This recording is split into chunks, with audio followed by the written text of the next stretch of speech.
I had a great life. I started playing football at 12 and went to the greatest university, Mississippi State. A true bulldog on the field and off. Johnny Cooks was a star linebacker for Mississippi State in the early 80s. He was drafted into the NFL. He won a Super Bowl with the New York Giants. A person come from the Mississippi Delta, which is the poorest part of Mississippi. You know, that I outlived every dream I ever thought of. The professional athlete never imagined he would find himself here at Baptist Memorial Hospital in Memphis, where he's been since mid-August. I woke up that morning, I couldn't breathe, and I was having congestive heart failure. His condition declined. Eventually, doctors amputated his legs and some of his fingers in order to save his heart and vital organs. Then, because his immune system was down, he became infected with a bacteria called Pseudomonas. It can cause pneumonia and is resistant to nearly all antibiotics. When you're that sick and have a bunch of lines and tubes and things that we have to do to get you through those times, those things go through the skin and can get infected. Dr. Steve Threlkeld is one of Johnny's doctors. He said people in healthcare settings are particularly vulnerable to what's known as superbug infections because they tend to be already sick or immunocompromised, like Johnny was. It's unlikely to cause an important life-threatening infection in a normal, healthy, younger person walking around town.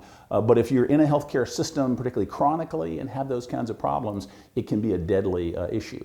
Superbugs are strains of bacteria, viruses, parasites, and fungi that are resistant to most antibiotics and other medications. The CDC recently issued a warning about a drug-resistant strain of fungus called Candida auris, which is spreading in healthcare facilities across the U.S. As superbug infections become more common, Dr. Threlkeld said it's critical to cut down on unnecessary antibiotic use. When we give unnecessary antibiotics, again, for common colds and viral infections, which they really don't help, then we're doing nothing but helping those germs be exposed to those antibiotics, and it gives them a reason to work on getting resistant, and after time, they do. He also said proper hand hygiene and sterilization in hospitals is important. In Johnny's case, Dr. Threlkeld said treatment was especially tricky because of the health problems he was already facing. But now Johnny is on the road to recovery.